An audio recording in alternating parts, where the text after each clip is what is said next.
#Marc channel ta subscribe su khang subscribe tum te bi lo video ka than ho taw da khang bell tum te min lo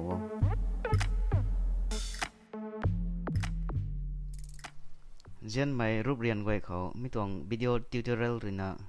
lian lo ni tu mai tho Macbook Pro thai na ni bam gai khon de Macbook Pro khani Macbook Air model ka za na ye hai ko tai thau ko mai sin bam mai tho Windows operating system installs lo ni khon ne communicate su thai mang ni bam me zu nai khon ne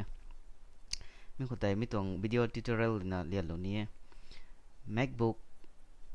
khoi operating system kanai na sin no we na bye bye mai boot option to mini nai boot camp to na hai ko dre tho process te lengthy suma e mi jang sam liang mi tong thia kho ai mi tong tutorial ko salo ne mi tong software tai parallel desktop to we hai hau number mi the parallel desktop atong cursor hai lia lo mi the mi tong parallel desktop to mi tong hai crack version nai gai de crack version ram mi tho trials na 30 days kani 14 days kani trials na ti ke crack version hai installs na law the nang lifetime phang sin no mi hai website kho crack version to na google kho fu na so di hai download sunu de mi download na install su rap nga de hai process kup mage chiu hang mi process de installs law na hai ti lan par up ta di hai ai lan sada pa lo ne download na install su rap to hai double click su do click su di hai tao ai sin no me hai Mac operating system the kun double click installs lo tan tang double click su dop tum ko parallel desktop hai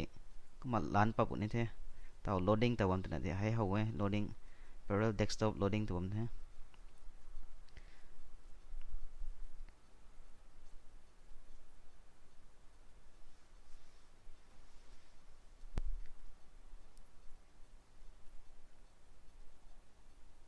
che Windows operating system na the hai tun hai click su rap to di hai Windows operating system su dap the ti ai tao thu click su no ma khe kum bo ti ke ai Mac operating system koruna mi tong videos tutorial hai ka siam mom jang ra click su di hai tutorial section hai mit nim jang ai tao thu click lo khe ti ke lia lo ni tung e ko click su di hai tutorial sa mi thu operating system Windows 8.1 installs lo tung mi hai run su ka ho ni the ko ni the nang Windows computer Windows laptop ka Windows desktop ko kuma nang hai operating system me sin up ni the nang Windows tong software wai hoi install su ni the na nang rina Windows ko tan ngan na Mac operating system ko sin da ni ye ta di hai tun hai minimize su mi option ni nai hai tun hai green button tun hai maximize su kang the hai ko na minimize dan hai click su da tun hai chung ko nai me minus sign tun hai click su minimize su da the kum ni the hai Mac operating system ko da the na 2 in 1 su na hai PC laptop khani PC desktop khani nu de hai kanai 2 in 1 su na kuma sin no hai parallel desktop ka we hai rin na tho sam liang mi na bootcamp assistant to me option ni nai ti ke mi ti tho nang Mac operating system ko tan swang nang Windows ka ge nai thi nang tong PC restart su dam mi time jang ka gan ni mane na khang convenient ni su ma ge ti hai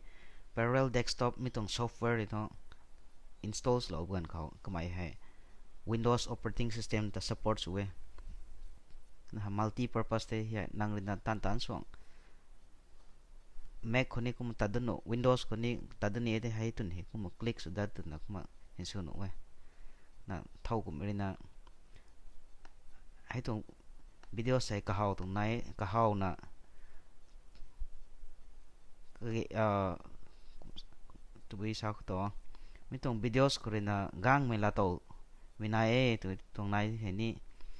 atong videos hai likes lo shares lo subscribes lo ko na new re na any question nai di hai comment section ko tai comments lo thon ku the